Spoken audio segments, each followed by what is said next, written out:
Alright, how's it going, everybody? This is Ismortah, and this is episode 48 of my custom Kingdom Death Monster campaign.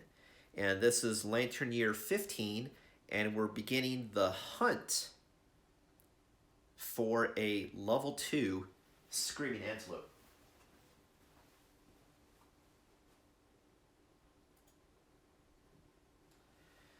So, again, for this stream, it's going to be showing you the departure phase, and then the entire hunt, and then the arrival to the showdown, setting up the showdown. And I do have a couple corrections, just like always, that I wanted to go over. One was a learning thing, which I'll do going forward, and the other thing was something I just had changed, because I realized my strategy wasn't exactly what I wanted to do. So first off is strategy. I had originally decided on Bliss, who's my savior, to have Rhythm Chaser, which allows you to have a +1 evasion token. I realized that was a bad idea because I was going off my original strategy from the beginning of the campaign, when I used to have a Bone Club on the person with Rawhide. That way you can use a dash to move and your entire action and move to activate the cumbersome weapon. That was a very effective way to begin the game, but I'm at the stage in the game that's actually very expensive. If I'm using a dash to just activate a cumbersome weapon, it's expensive. It's better to activate a cumbersome weapon with something that can activate it for free, like Pounce or Slam. So because of that, Bliss actually works better using the Skullcap hammers for clubs, and due to that, since I normally had musical instruments on the Rawhide gear, then you couldn't necessarily use Rhythm Chaser because you have to have no heavy gear and also a musical instrument. So long story short, I just took Rhythm Chaser off Bliss, who I gave it to, and instead gave it to one of the children. One of them being Seth, based on Sephiroth. I just said Seth for short. The other thing, which I'll change going forward, which like I said, it was just ambiguous. Wasn't sure what the ruling was on it because it wasn't clear. Was for the Antelope, when it said back on Stampede, what did that mean? Because I originally thought that you were chasing the monster, and so back would be this direction, forward would be that direction, since for the survivors it's forward and backward. But it looked like, and when I read stuff in forums, you have to take with a grain of salt, because it's people's opinion, right? And it's going to get people's opinions that have played, but still, it could be their opinion, it could be wrong. So I went to something that was more trusted, which is still you got to take with a grain of salt, which is going to a wiki, because anyone can modify a wiki. And the wiki said that for all of the instances, they used toward and away, not forward and back. But even so, toward and away wasn't necessarily described either in the manual. But when they say toward the monster, for example, you know exactly what that means. Toward this guy would mean moving in that direction. And so back was supposed to mean actually the same thing as away. So when Stampede happened, because you're hiding from the Stampede, the monster would traverse. And that's why it would go back. It would go away from the survivors. Whereas if you did Stampede, either you would get trampled or you would attack one of the antelopes that were near you and immediately start it. So anyway, long story short, I did it backwards. But like I said, I'm not going to get too worried about it because it fit the narrative. My narrative was they were stampeding in this direction. Whereas what the card actually means, and what I'll play going forward, is there's a separate stampede, but the monster's over here, and dealing with the stampede just causes a delay, and the monster just wanders off farther into the darkness. And that's how I'll play it going forward. Alright. Like I said, the narrative and the fun is always more important to me than anything else. So, yes, in this game, he says to always roll in the side of death. In case you don't know a mechanic. That's sort of like, but it's also like a cop-out. Like, we could have just made stuff more descriptive. But it's a good rule of thumb just so you don't debate what to do, you just do something. But I would rule that fun is more important than death. But that's just me.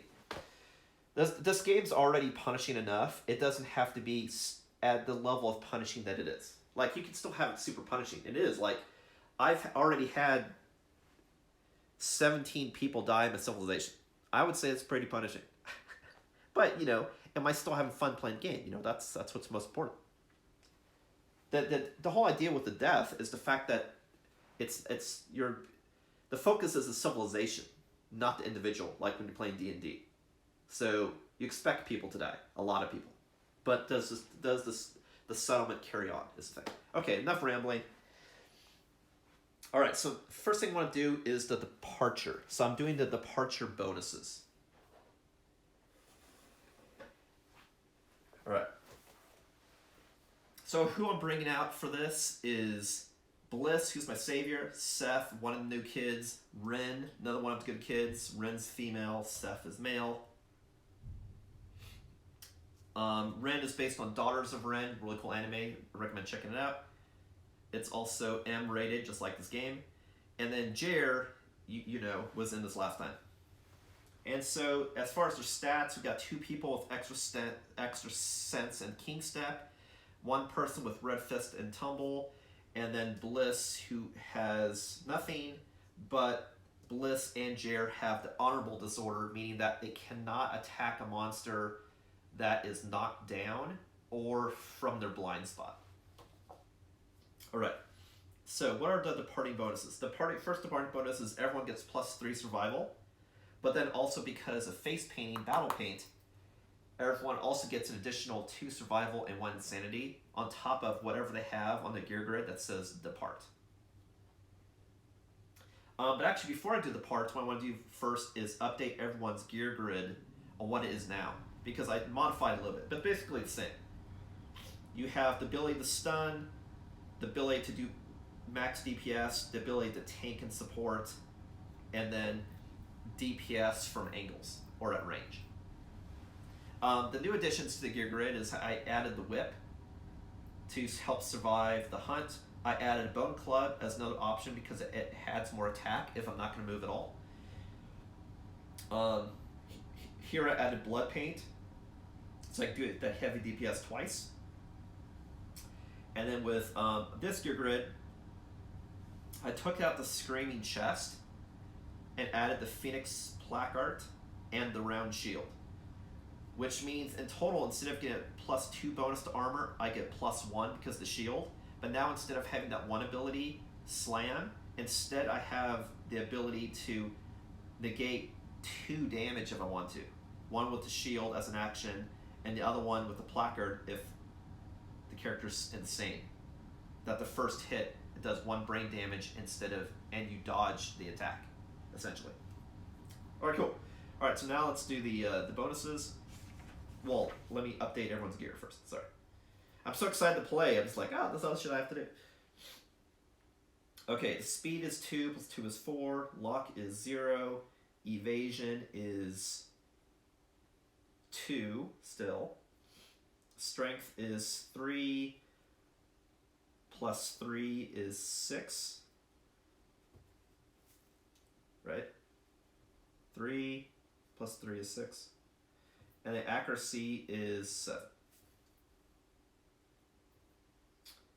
Okay, and then for the armor, it's 1 less than what it should be.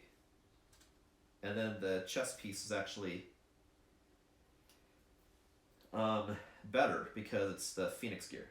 So whatever. So I'm using all these numbers +1 because of the shield that's +1 everywhere. So head is 4, hand is 3, chest is 5, waist is 4, and legs is 3.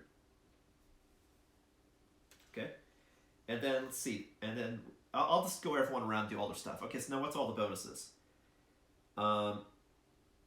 Anything that says the word depart. No. So that means he just gets 3 survival, and the cap I believe is still 8. Check. Cap is 8. So he goes from 7 to 8. And gets 1 insanity. Goes to 4. Okay, so that's Bliss.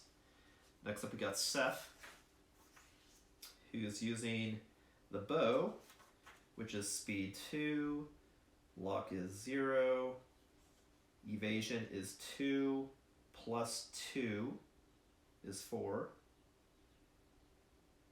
and we'll also get a +1 token, but the tokens you do when you arrive, so no tokens come out yet.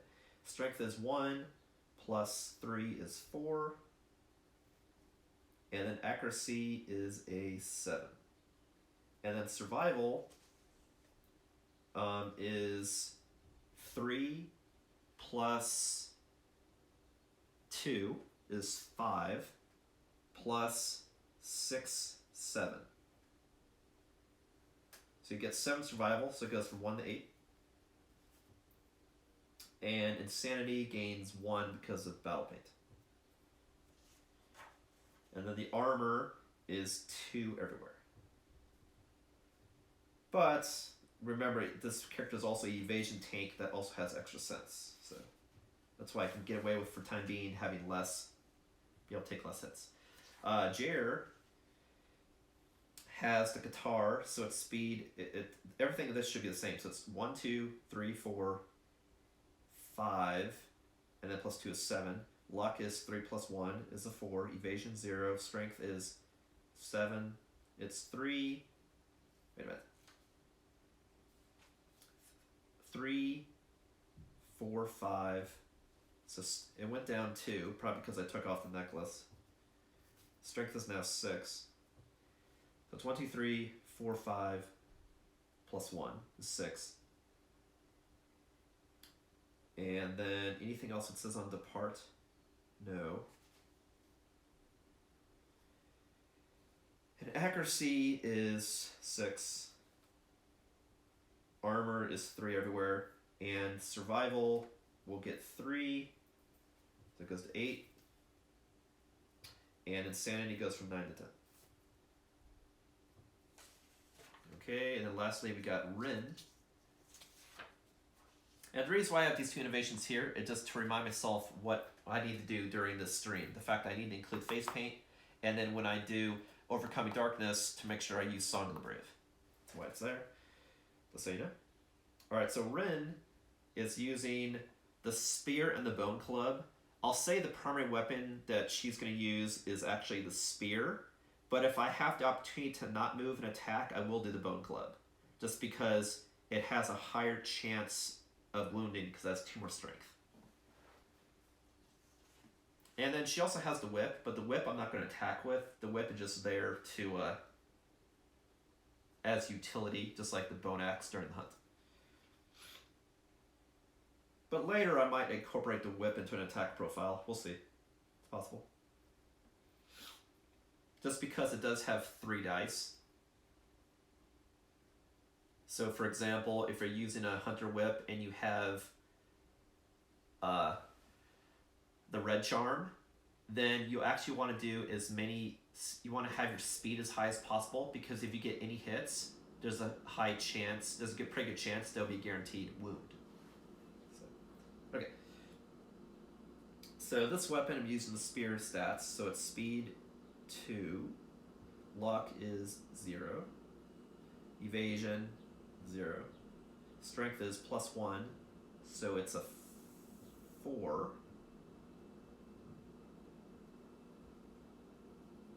which might seem low, but again, like if I'm hitting close, it'll immediately be +2, and then if I slam and skewer, I effectively would have +3.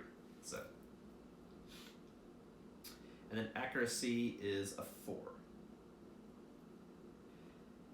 And then this is the classic build for the screaming. So it's 5, 4, 4, 5, 4. And then survival, gain 1, 2, 3, 1, 2, 3, 4, 5.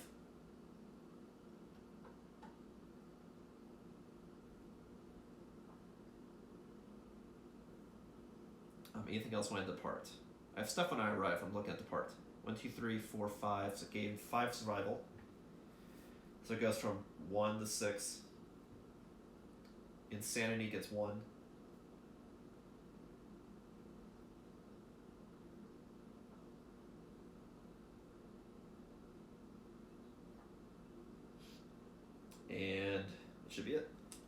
so we've done all the parting stuff. Now we are ready to do the hunt. I'm just going to get a drink of water, then we will begin. And so the order I'm going to go is counterclockwise, which will go top to bottom and then repeat. All right.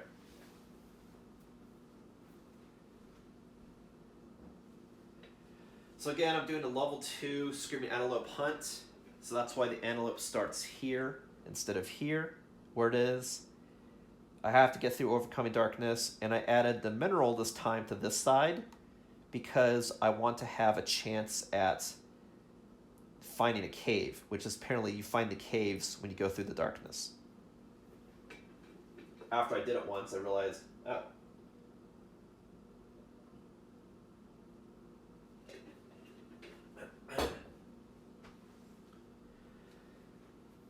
All right, let's do this.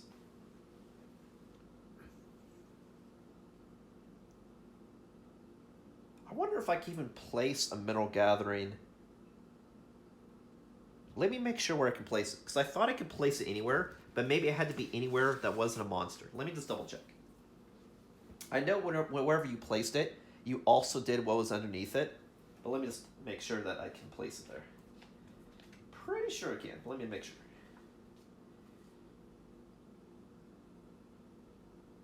Yeah, anywhere except Overwhelming Darkness, Start, and Starvation. Yep, so I can totally place it there. Okay. Cool, cool. Got our dice for our events, so we're good to go. All right, so we're going to start with Seth. We'll see what we get. For some reason, I have this feeling that I'm missing something. I don't think I am. I have arrival stuff with screaming and the drum.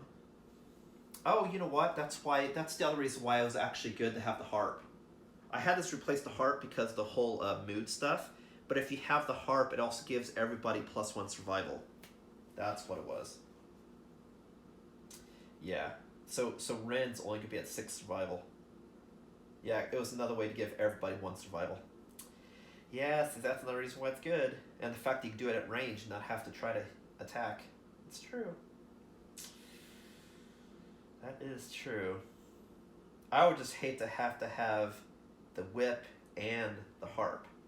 But I suppose I can put both in the same person and not have a club or something, for example. Anywho, we'll continue. It'll be fine, I'm sure.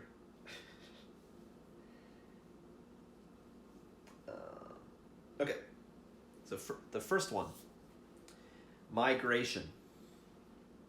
So I'll show you what the card looks like. Don't worry about trying to read it, because I'll read it to you, because it may or may not focus. I just wanted you to see the format of the card. There we go. Migration. Some unseen force has set off a massive migration. Nothing remains but uprooted acanthus plants and shattered ground ruined by hooves. I think this is the card why I did Overwhelming Darkness back in the day. Because I remember I did this back in the day. I couldn't remember why. And I think it's because one of the first times I fought Scream Antelope, I had Migration, which moved the antelope. Okay. Nothing remains but uprooted acanthus plants and shattered ground ruined by hooves. Move the Screaming Antelope 3 spaces away from the survivors on the hunt board. Well, this is really dangerous because now, if he does stampede, we're actually going to starve. Because if I get Migration and stampede. Which we'll see. I might house rule it because I kind of think that's dumb that I completely botch having to do. But anyway, we'll cross the bridge when we get there. So Migration, move the Scream Antelope 3 spaces away from the survivors. So this is clear. Away is away, regardless which direction he's facing. 3 spaces away from the survivors on the hunt board. So it'd be 1, 2, 3. So now I have to go even farther than ever imaginable to get to him. So it's going to be crazy. By crazy, I mean probably not good. So anyway, that was that card. Everybody advances forward. Next one going up is Jer. So this will be a random event. So again, This is the ones. This is the... I'm sorry. This is the 10s. This is the ones.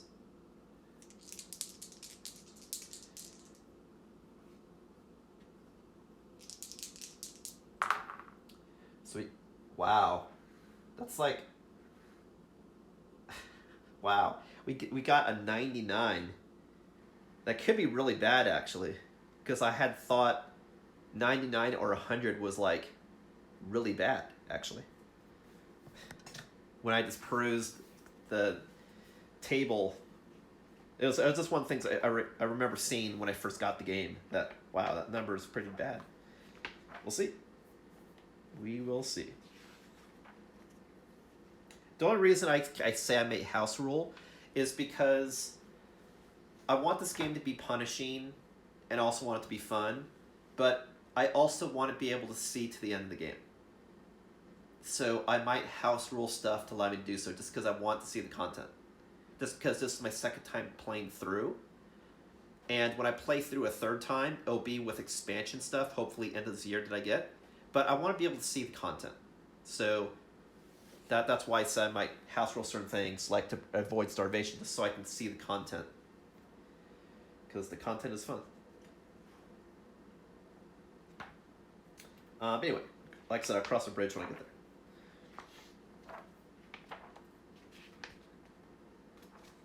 Okay. Oh! This is one that we've drawn before. Oh, shit. Actually, see, the one I was dreading was actually 100, because I think it automatically triggers the finale. But 99 was Porculus. And remember, we got that before, because we got the Porculus key. Oh, shit. Okay, so 99. Porculus. The survivors approach a massive porculus standing in the darkness. It is not attached to anything and does not bar their way. You may choose to walk around it. If they do, roll on the hunt event table before moving on the hunt board.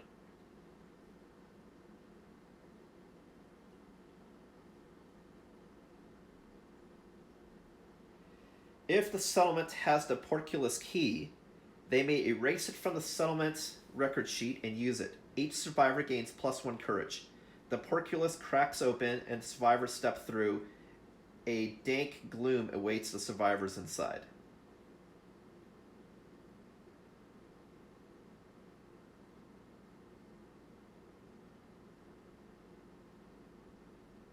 So we are going to use the porculus key only because, for fun, we have the key, so let's see what happens. So we're going to use the key. So I'm going to erase it from storage, because that's what we got last time. Or from some other event. We totally got it. Maybe there's multiple events that refer to it.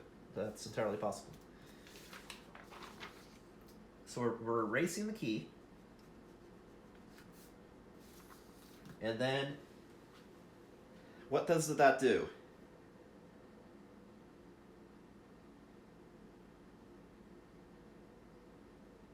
Each survivor gains +1 courage, first of all.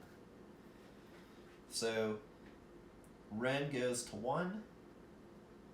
Jer goes to 2. Seth goes to 1. And Bliss goes to 2. Okay, and then it says, the porculus cracks open and the survivors step through. A dank gloom awaits the survivors inside. Now, the event revealer rolls. The event revealer is Jer. I'm going to keep this here just so I remember what number it is. We got a 2.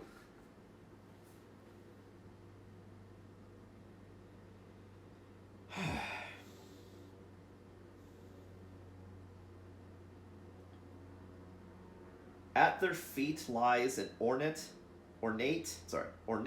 crucible with a void in the shape of a mighty weapon. Gain the perfect crucible strange resource. If they have a blacksmith in their settlement, they may now craft a perfect slayer. We don't have a blacksmith, but we do gain the perfect crucible strange resource. Alright, so let me grab it. I don't even know what that is. I've heard references to it before, but I have no idea what it is. Perfect Crucible.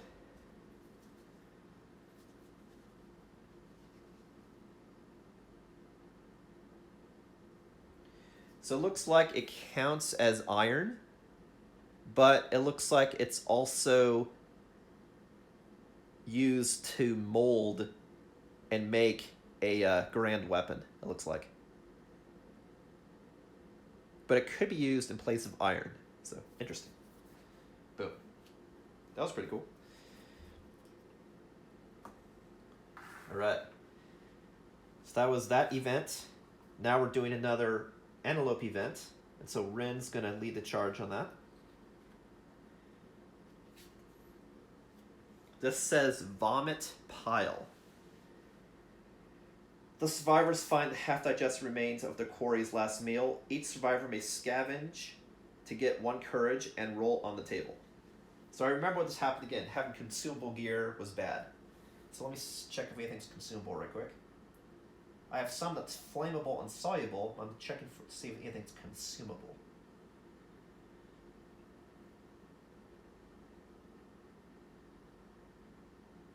Yes, the monster grease is consumable.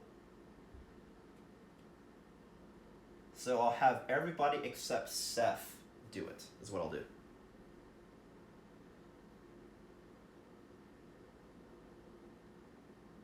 Yeah. Yes, that's what I'll do. Alright, so I'll roll for everybody, and then we'll look up what it is. So, Jer, and then Ren, and then Bliss, and then nobody. Okay, so if it was a 4, okay, so first of all 3 of these people gain 1 courage. So Jer goes to 3 courage, so that triggers an event. Ren goes to 2. Bliss goes to 3, triggers. Okay, so the 2 that triggered, I'm going to do that right now before we proceed. So that was Jer and Bliss get to, I look up bold.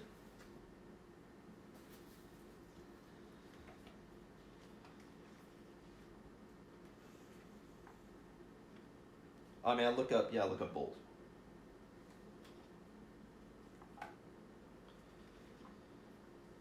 So bold, again, this is the art on the left. And based on when it triggers, something happens. So this was during the hunt phase.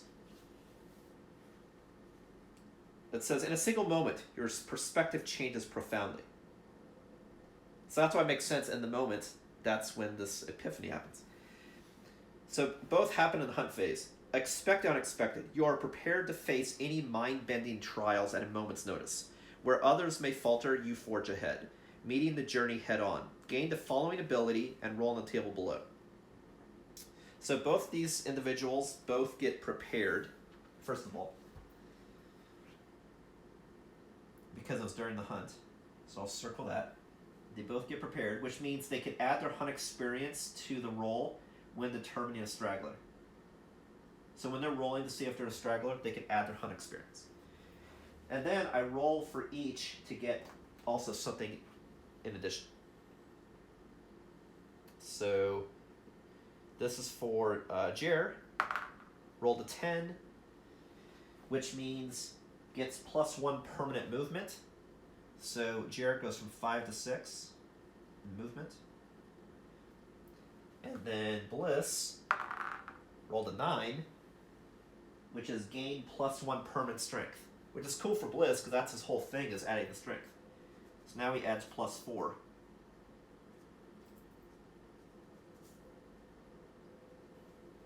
So now these clubs actually hit pretty good. The strength is a 7. Unmodified with other shit.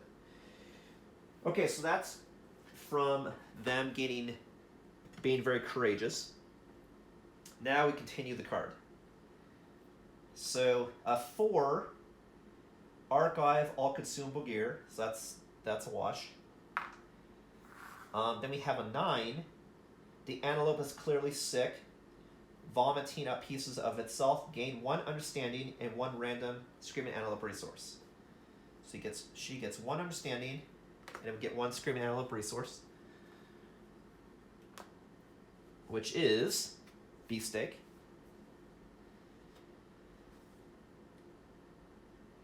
And then for the last one was a 5. You find something undigested and eat it, gain 1 survival, but it's already at 8, so that's nothing. But they got some stats they got from being courageous. Cool. All right, so far so good. Next one to lead the charge is Bliss.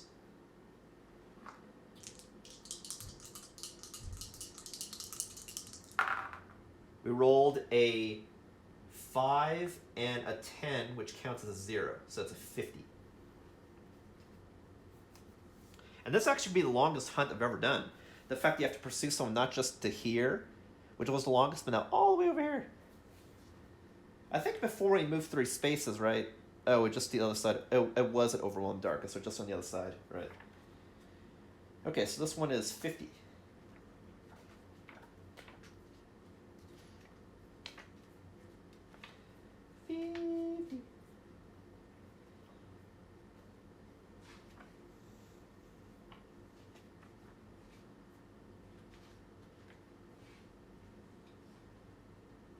All right, 50 says Gibbet. A crude iron cage swings from the branches of a massive tree. As the survivors approach, a man calls out to them from the cage, pleading to be freed. The survivors may pass him by and suffer 1 brain event damage as the prisoner weeps and pleads. If the survivors choose to free him, the event revealer rolls 1d10. So I am going to try to free this person. And it is the event revealer, which is Bliss. So we roll a d10.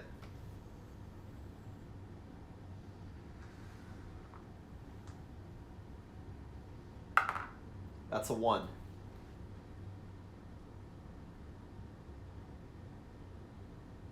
The survivors open the cage, but all they find inside is a skeleton. All survivors suffer 2 brain event damage. That's not good. Let me make sure I wasn't able to add anything. No. Make sure I did that correctly. Everyone gets 2 brain event damage. That is not good. At all. Okay, so everyone takes 2 brain. So that means Rin takes 1 brain damage, has no insanity. Jared goes 10 to 8. Seth has 1 brain damage. And Bliss goes from 4 to 2. The bad thing about Bliss not being insane, that you have to be insane to use the placard. But remember, I can use the Screaming Horns as an action to give everybody 1 insanity. So if I spend 1 round just giving everybody 2 insanity, I can totally do that. So anyone that's not insane will become insane. And then if you are insane, instead of getting more insanity, you get 1 movement for the rest of the round. Okay, so that was that event. We found the skeleton that was talking to us. All right, so now let's keep going around. So next one was going to be Seth.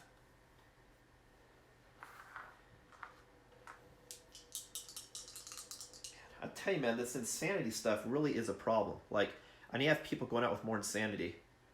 I mean, which I get, but the problem is you don't get this insanity until you get to the showdown. I need to have it out the gate. So it's almost like, you know, even doing like battle paint twice or something, because it doesn't say you can't keep doing it, just to give people more stuff. Probably. Okay, so we got a 98. No, we got an 89. Because 10s, 1s.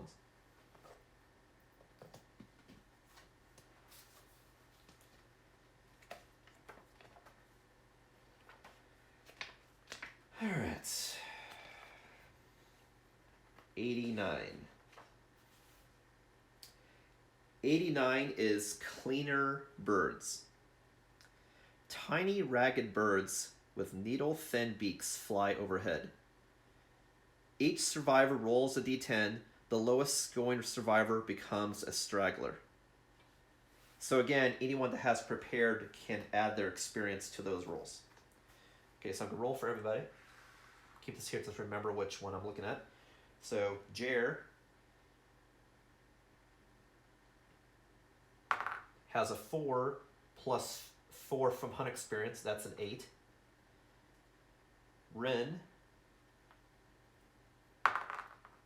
gets a 7. Bliss gets a 2 plus 2 is a 4 from hunt experience. If I can find it. And Seth gets a 10. So the straggler is actually the savior. And I'm looking at 89. The birds swarm the straggler. One forces its way into the straggler's mouth and down their throat. The survivor vomits up the well-fed bird, their insides scrambled and scarred. Gain +1 permanent luck, but -1 permanent speed. And then other stuff happens. So +1 luck, -1 speed. Do that first.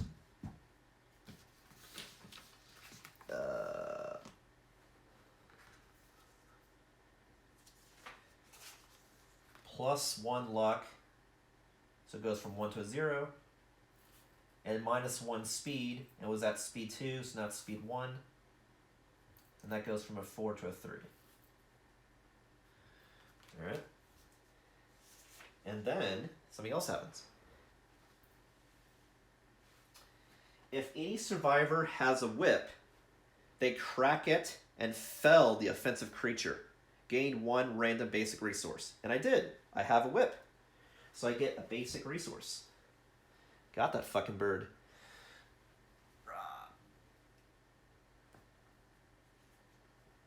So we got a monster hide. Yes, hides are what I want. So I'll give that to Rin since she had the whip. Cool. So far the whip's paying off. And that's it for that event.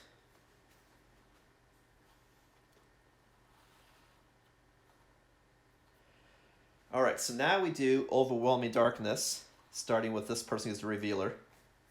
So now I turn to Overwhelming Darkness and see what happens.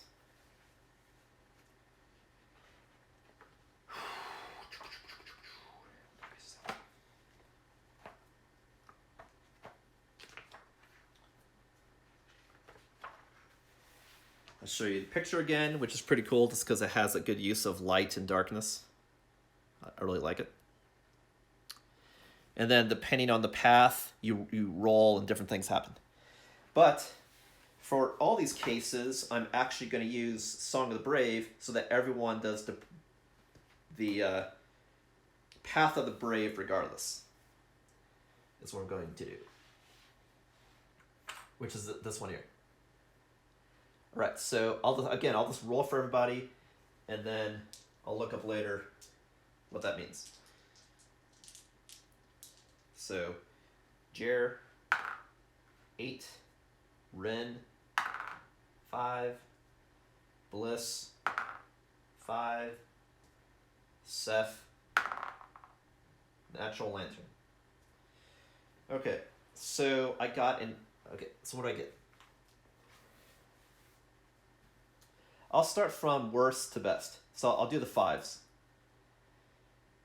A massive whale swims overhead. Your guts quiver with its booming cries. You vomit in fear, but keep a brave face. Gain a -1 evasion token, and then after this event, all other survivors gain +1 survival from your bold display. Okay. So, first of all, Ren and Bliss get a -1 evasion token.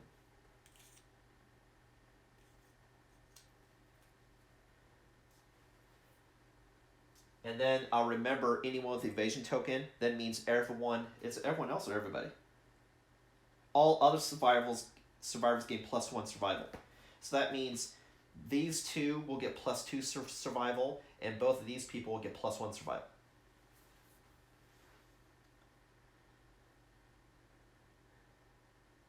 Okay, I'll remember that. So next we have 8. With your lantern held high, you cut a path through the teeming darkness. Suffer 1 event damage to your arms.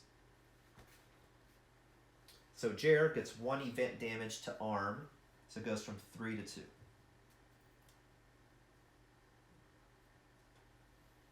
And then lastly, we have Seth, he rolled a 10. You emerge from the darkness with a new perspective. Gain the leader fighting art. So Seth already has 3 fighting arts, so I have to choose one to get rid of. To gain leader.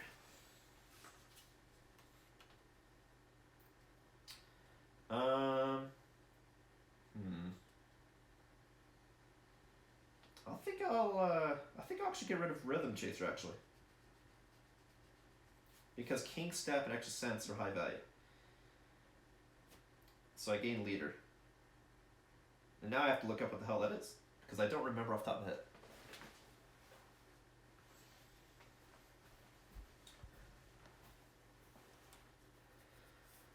Leader, I'll show you a picture of it, and then I'll read it to you. Says, whenever you encourage a survivor, they gain a +1 speed token. And then once per hunt phase, you may inspire another survivor. They use your understanding and courage to resolve a hunt or story event. Wow, that's awesome. So what that means is, when I encourage with drum, not only will everyone get back up if they're knocked down, but then also get a +1 speed token until the end of the round. And I can share my courage and understanding, which isn't that high yet, with other people. So for the time being, I'll just keep this here because it's very wordy. I have to figure out how I'm going to add it wordy here. But yeah, that's definitely better than +1 evasion.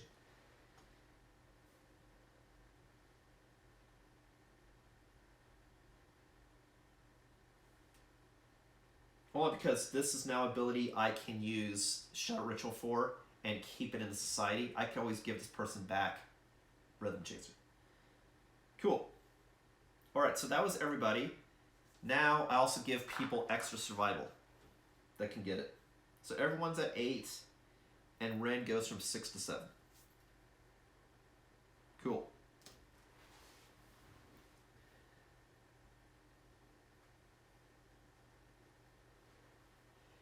Alright, so we survived the darkness. Next, to lead the charge will be Ren, and we're going to do Mineral Gathering, and then we'll do the Hunt event. So first we're doing Mineral Gathering. So let me turn to that page.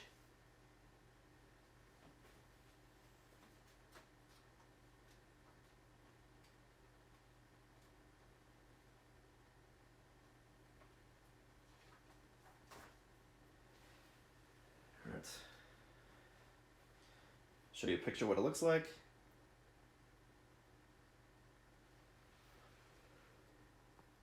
It's like they're looking into a cave. And then, depending on what I roll and where I am, different things happen. See how deep we can go. Okay, so first it says, every survivor with a pickaxe can roll on the table. That's why eventually I actually want to give a lot of people a pickaxe to get a higher chance. Because of resources, I just thought it was better to have survivability is #1 priority.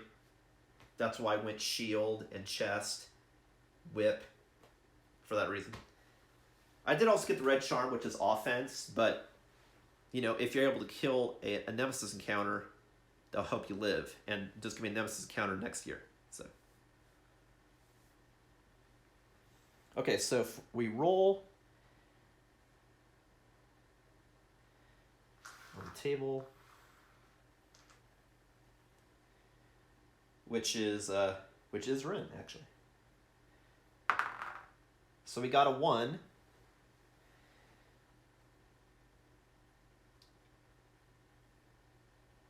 You strike at a stone that resembles your face. It explodes, covering you in blood. Gain 1 insanity and the hemophobia disorder. So good news is she gets more insanity back. Bad news is I get the disorder. So, love. Let me see what that disorder is. I believe that was the one that says if you ever get a bleed token, you're knocked down, but let me check.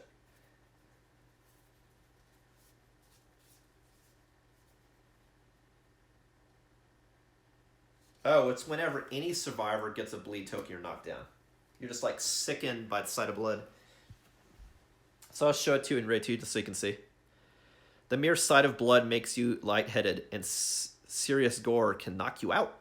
During the showdown, whenever a survivor, including yourself, gains a bleeding token, you're knocked down. So again, I'll write it in later. I'll just put it here for the time being to remember that she has that disorder now. So we had someone to gain disorder. We had people gain negative attribute tokens. We had someone to gain a fighting art. We gained a weird item, some materials. So that didn't go as planned, but see, that's why you want to have multiple people with axes go out. That way, whenever you go out, you have a pretty good chance of somebody getting to go right? But anyway, I didn't lose my axe, so that's a good thing.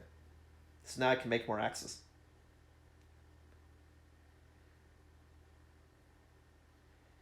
But, okay, so that's it for the mineral event.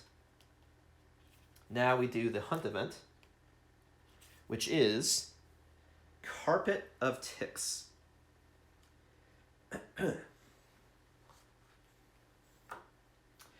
I'll show you another example of the pick about Ray 2, just so you know the card looks like. The ground is covered with a carpet of huge, writhing ticks. Each survivor must try to fend off the swarm. Roll a d10 and add your hunt experience to the result. So again, I'll roll for everybody, then look up later what it is.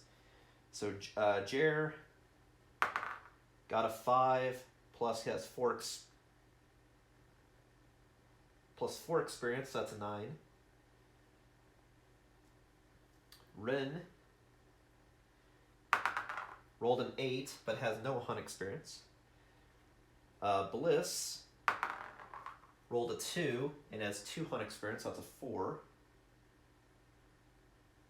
Bliss is not rolling great this hunt event, I have to say. And Seth rolled a 2 and is adding 0. Okay.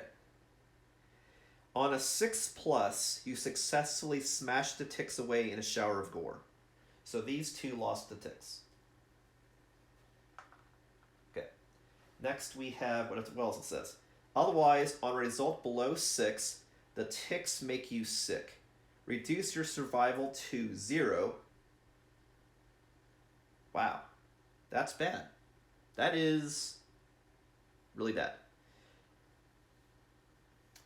It says reduce your survival to 0, and then other stuff happens. Okay. So, survival, this goes to 0, and this one goes to 0.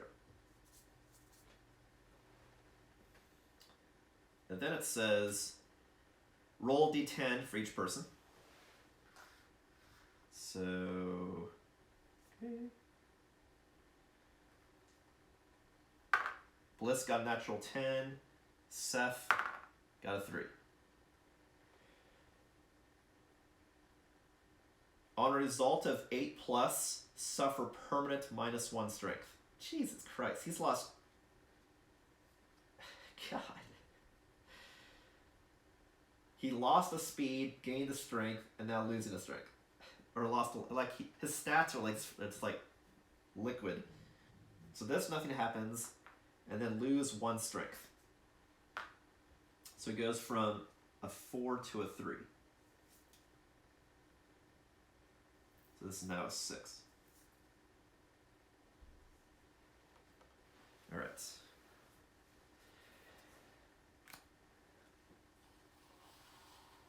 Next lane to charge will be Bliss to the next spot.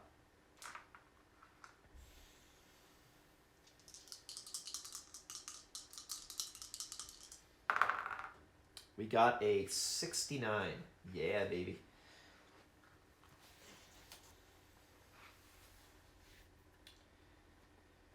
All right, give me a sec.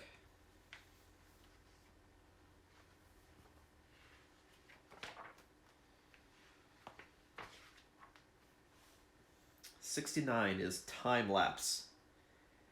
The glow of the survivors' lanterns blurs, forming trails of light behind them.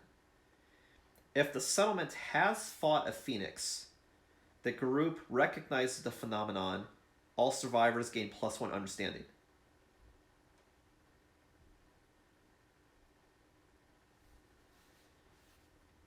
And then other stuff happens. So first, everyone... The settlement has fought a phoenix before. We have. So everyone gains 1 understanding, because we've seen time warping stuff before. So that means Ren goes to 2. Jer goes to 3, which then triggers Insight. Seth goes to 1. And Bliss goes to 2. So now we trigger another story event, interrupt it, and we'll do Insight. 1 second.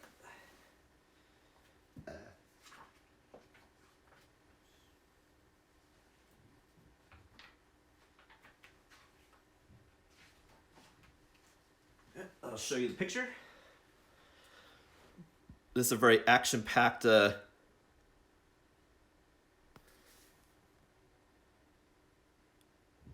hunt stream. It says, in a single moment, the curtain of the world pulls back. Select the epiphany corresponding to the game phase. Because we're in the hunt, we're doing the hunt phase epiphany. You dream. Before you, toiling silently, a strange creature with the imprint of a human face sculpts stone faces into the ground. You meet its concave gaze and wake. Gain the following ability and roll on the table below. So Jer gains Explore, that whenever investigating adds 2 to the result. And then also roll on the table. It's a 5. Gain 3 survival and 3 insanity. So survival's maxed, insanity now goes from 8 to 11. Alright.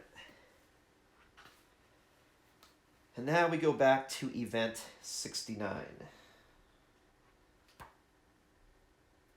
And that's why I leave that there as a marker in case I forget. Which is highly likely.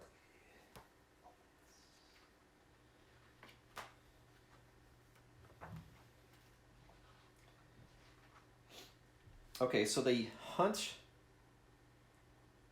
event revealer rolls d10 on the table below.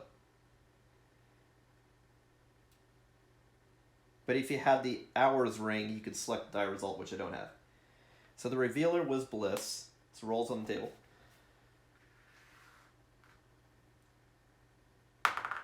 Which is a 2. Oh my god, like, Bliss is rolling like shit this entire hunt.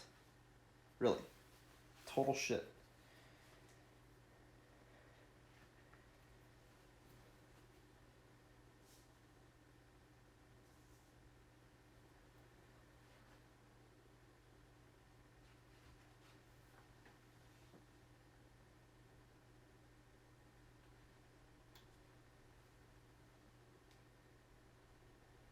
The survivors' bodies suddenly age. All survivors with less than 10 hunt experience gain 3 hunt experience. but they do not gain any benefits of aging. Your bodies have physically aged. No practical experience has been learned. It has made you older. So it's not like you went through time, like when you fight the Phoenix, that you're a different person. It has made you older. So everyone gains 3 hunt experience. But again, no benefits of milestones. So Jer gets 3. 1, 2, 3. Ren. 1, 2, 3. Seth. 1, 2, 3. And Bliss. 1, 2, 3.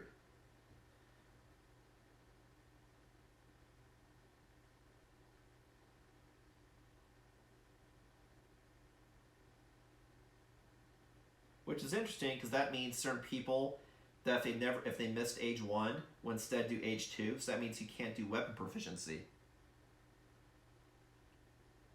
Unless this means the first box you hit or the second box. I'll have to look that up later if that becomes an issue.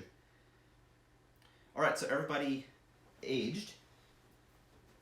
And that's it for that event.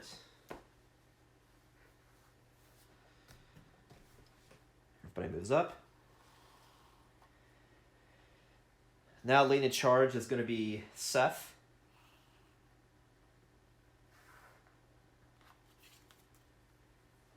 This whole time I'm just thinking, don't be Stampede, don't be Stampede. Otherwise, honestly, I'm just going to house rule it. So I'm glad I didn't get it. It says Grazing Field. Acanthus leaves sprout from the crevices in the stone ground. The survivors spend time gathering and eating the small leaves. Each survivor may heal 1 hit location of their choice, restoring all injury levels and armor points. And if anyone has a sickle, they also gain a fresh Acanthus Strange resource, and then we'll roll for another event. Because heaven forbid, it's actually a good one, right? You have to have a chance of something bad happening. Jesus Christ. Okay, so if anyone got any injuries, they can heal 1 area to full. I don't know. That's all 2. Yeah, Jer, he can go back up to 3. Too bad I can't heal someone's brain. 5, 4, 4, 5, 4, that's right. 4, 3, 5, 4, 3. Yeah, that's correct. The only person who took physical damage was Jer, actually. Who I have to remember has movement 6 now. Okay, and then we roll a random hunt event.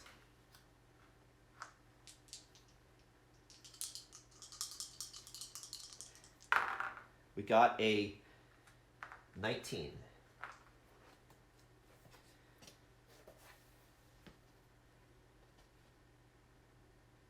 So far we're doing pretty good. We got some resources. We got some stat changes, but nothing major. You know, we got a little bit of bad and a little bit of good. People just change stats. Really, the only thing that was bad is we have 2 people with 0 survival. That's really bad. That means the only survival they'll have is that 1 strength token. Because I have stuff that people could gain insanity when they arrive, but nothing that you gain survival. So that's what's gonna suck. For show. Because, for example, with this character, you have to spend survival, but then you get a chance at getting it back. So because you can't even spend, that means you can't even get it back. So that means the whole thing about this person regenerating survival, or even having extra sense, is bullshit. Because to use extra sense, you have to spend survival. So these 2 people now are kind of up a creek, to be honest. I might have to rely more on these 2. Even these 2 were the best chance at the defense. I mean, this person can still block 2 damage. And this person can still evade tank, but it's still risky. Such is this game, right? Such as this game. Okay, so we're looking for 19. 19 says exhalation of darkness. The survivors are enveloped in a steamy darkness that dims their lantern lights. They become separated from each other and hopelessly lost. If a survivor has the leader fighting art, which ironically I do, I got it, they boldly stride into a clammy darkness and gather everyone. Otherwise, we would roll on the table. So because we had a leader, we found everybody and overcame the darkness. Great. Wow. Whew. Remember that going forward. Whoever goes out need to have one leader. Jesus. Great. So we avoided potential badness because we had a leader that found everybody in the darkness. I guess everybody moves up. Next going forward is Jer. And this would be the last event because when you just engage the Antelope, when you just move into the space, you immediately start Showdown. You don't trigger anything else. So this would be the last hunt event.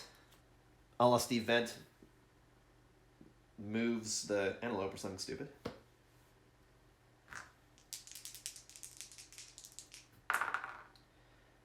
Okay, we got a 76.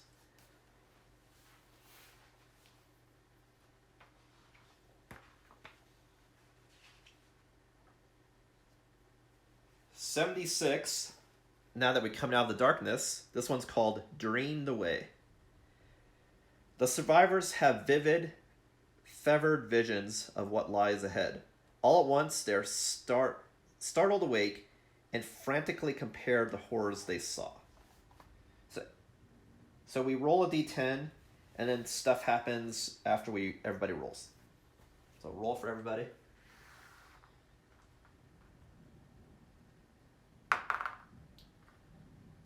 Again, I'm just going around the horn like usual.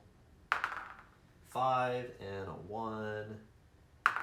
And wow, Folly didn't roll like shit. Great. And rolling like shit. If any survivor is a savior, their powerful dream envelops the group. Each survivor may select whatever die result they want. Wow, nice. If any survivor's roles are the same, those survivors discover they had the exact same dream and gain 1 insanity. If any duplicate rolls are 10s, the event revealer may re-roll any 1 die result this hunt phase. Any 1 die, not just their die. So basically in this dream, because I have a savior, I could choose any die result I want. And it says here, if any survivors discover they had exactly the same dream, gain 1 insanity. So what I'm going to do is have it so everybody has a 9, just like Bliss. And so everyone has exactly the same dream. So everybody gets 1 insanity. Nice. And that's it for that event. So everybody gets 1 insanity. So we go 11 to 12, 1 to 2, 2 to 3, so is insane, and then 1. Cool. All right, so then everyone moves forward, and then we finally reach up to the Antelope, and we'll start the event. All right, so the next thing that I'm going to do is get a drink of water and stop talking for a sec. So just give me like 30 seconds.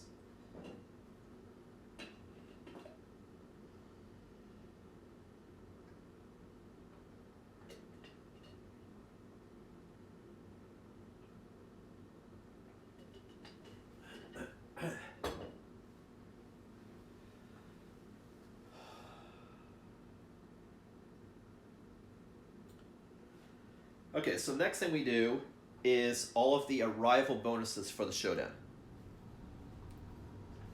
Which is, everyone's going to get 1 insanity, and then whatever else they have going on.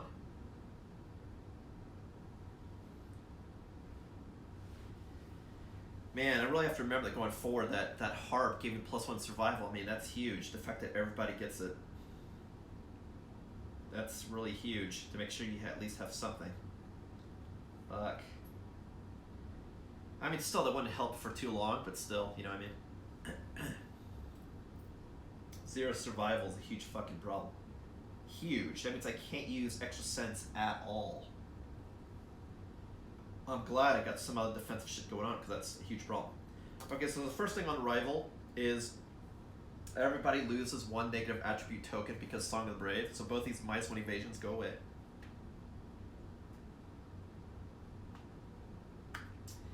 And then I'll go around the horn on who gets bonus stuff.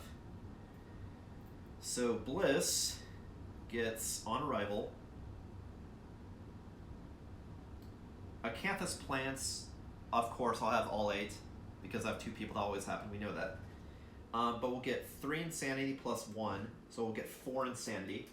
So it goes from a 3 to a 7 insanity, but it is at 0 survival, and it gets a +1 strength token, which I can use for a survival action.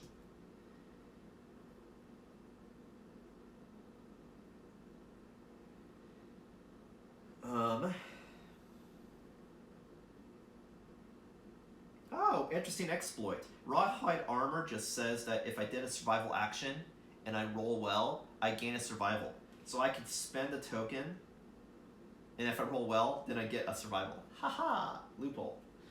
Hopefully that works. Okay, anyway. Seth gets, on arrival, just 1 insanity, so it goes from 1 to a 2, so is technically not insane.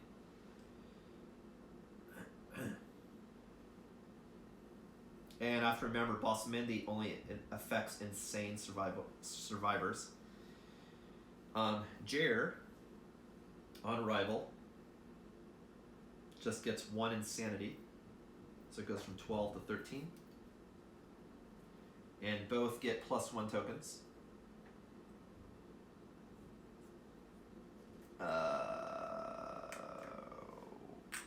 +1.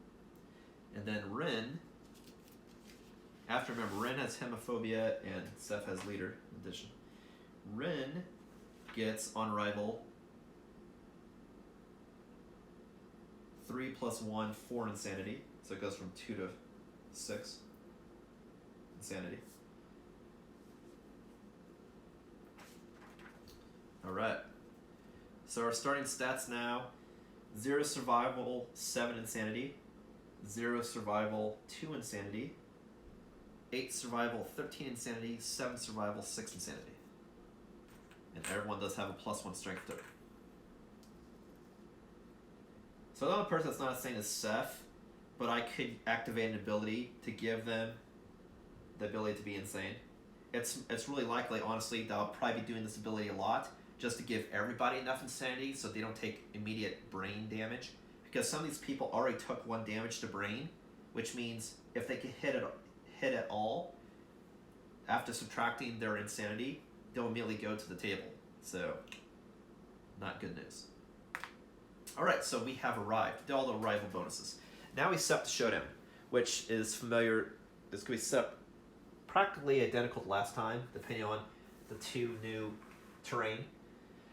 So we're going to have definitely 8 Acanthus, 1 bug, and then 2 other terrain, which is going to be a Survivor Corpse and a Giant Stone Face,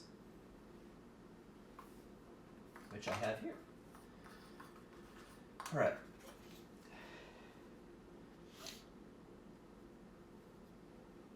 So the Stone Face I can use to initially block line of sight strategy like I did last time. So I'll do that.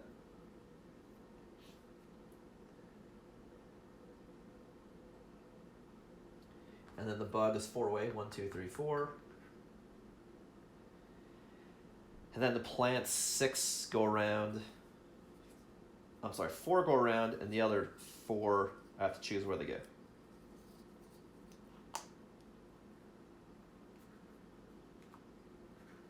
Probably still did that wrong from last time, but that's okay. It was still fun, doesn't matter. Doesn't matter. Alright, everyone, of course, will start back here. Get these out of the way. The corpse has to be 6 spaces from all other terrain, so I'll have to see how I'm going to place that. Okay.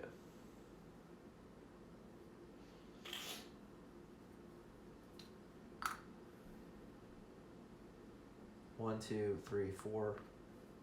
There.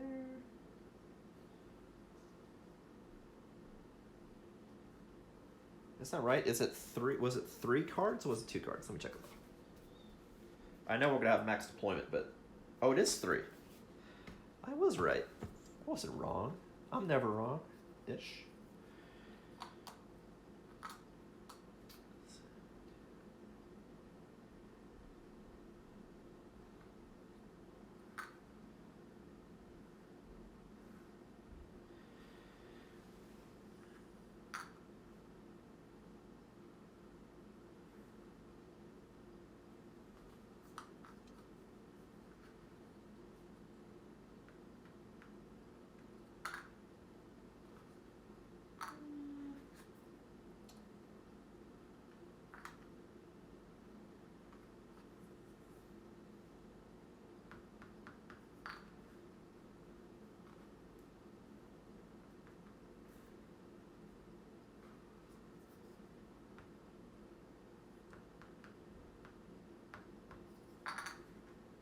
Alright, so that'll be the setup. Sort of circle-ish, but then I have to add 2 more and 1 more of these. This I'll have closer to the back, but again, it doesn't matter if I loot it now or later, just because I'd loot at the end anyway. Give myself 1 round of looting. So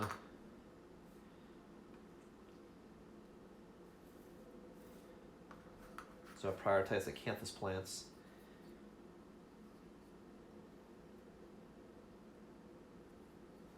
Which basically nothing can go in the center because these have to be 6 spaces away from other acanthus, and there's no way internally. So 1, 2, 3, 4, 5, 6. And 1, 2, 3, 4, 5, 6. At least, but I can have to go further down. I can have to go to like the bottom if I wanted to, which I could do. Okay. And the bottom of the board is actually back here. So I could actually have a little bit more room if I wanted to. This has to be 6 spaces away from everything. So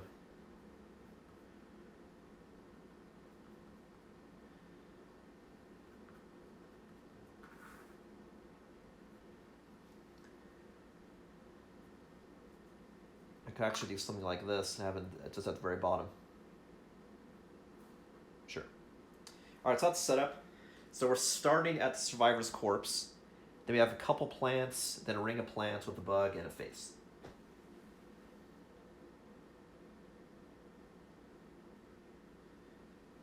The reason I have it so close is to significantly stop line of sight, so I can have people way back here, is the idea. Alright, cool. So that's the setup. I'm not going to bother putting the miniatures... Oh, okay, fine, I'll just do it. Because I'm just going to immediately take it away after a few minutes. But, okay, so the monster's going to be there. The survivors... Figure out what to do next. God, having no survival because of that event. Ugh, God, that was fucking huge problem. Jesus Christ. Whew. Terrible. And that's one reason why it's good to have stuff proc not only during the parts but also rival. That way if you go to 0, you gain something. Even though if you gain during the part, you may have already been maxed. So, good thing to be aware of.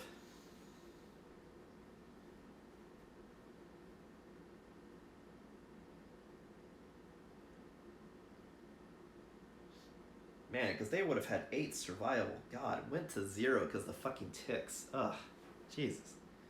That was, well, it was terrible. So like, that almost sounds like it was terrible.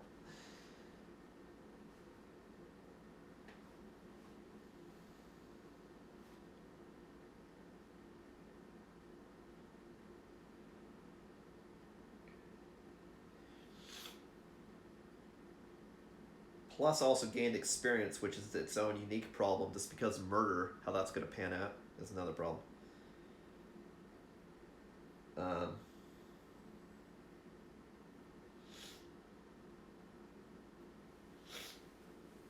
Okay. So survivors. It's basically the same formula. I don't think it matters much because I'm so fucking far away. I just want to stay in line of sight and get closer. Really is all I want to do. Yeah. So, the people without survival definitely need to... God damn. I mean, they have some defensive capabilities, but they can't be the main tank because if I roll bad, they're going to get hit like a truck. Or if I get a bad AI card, it's going to hit hard. Because I can't cancel anything with survival at all. Fortunately, this guy's got 2 cancels, though. So that's one plus it got going on. Okay, so Bliss will be here. We'll have person that can run forward be in the closest line of arcs. Maybe that's what we'll do. Maybe this person will be there to pick up. Oh no, the other person who runs forward is him. So he'll be over here.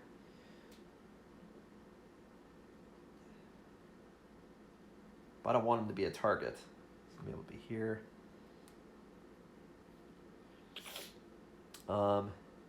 Well, the cat person can also run forwards-ish. So it'll be over here. I'll also want to have everyone just favor one side. That way everyone's close instead of being spread out. Yeah, that might be a better strategy. So maybe I'll have people start like over here-ish. And not be in the same lane. That way if he runs forward, he only tramples less people. And then the bow could be anywhere. So maybe the bow...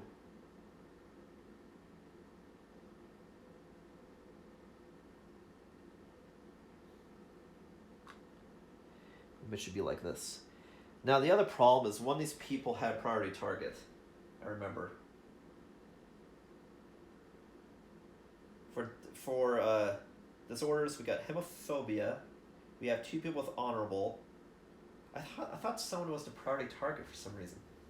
God, I could have sworn there was some problem with that. Maybe it was somebody else had that. But I remember. Oh, it was Emily. They have anxiety, so you're always the priority target at the beginning of the showdown. Okay, that was Emily.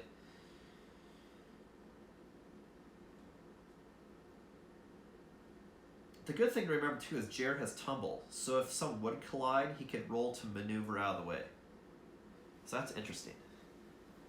So that means it would be advantageous to be near somebody because you could dodge it anyway. So maybe I'll do something like this. Oh, no. Maybe I'll do something like this. Pairs of 2. Yep, that's what I'll do. Alright, cool. Alright, so that is the setup. So that is the end of this stream. And we're ready to go for next episode to do the showdown. That was the longest hunt we've done. Maybe not time-wise, but distance-wise. That was pretty crazy. Like I said, it looks nothing bad really happened. Like we got some good abilities, some bad, some good stats, some stats we lost. So that was a wash. Really the only thing that was bad was 0 survival and 2 people. That was huge. But we did also get 3 resources. So, you know, we just got to keep these 2 people alive. And they have the means to do so. I could regenerate with a strength token survival and does have high evasion. And Bliss, even though it doesn't have any survival other than 1 strength, does have the ability to counter essentially 2 hits every time it gets attacked, potentially. So I could still finagle this to come out ahead. We could do it. All right, well, thanks for watching. Again, the next episode will be the showdown phase against a level 2 Screaming Antelope. Again, this is Ismortah, and I'll catch you next time.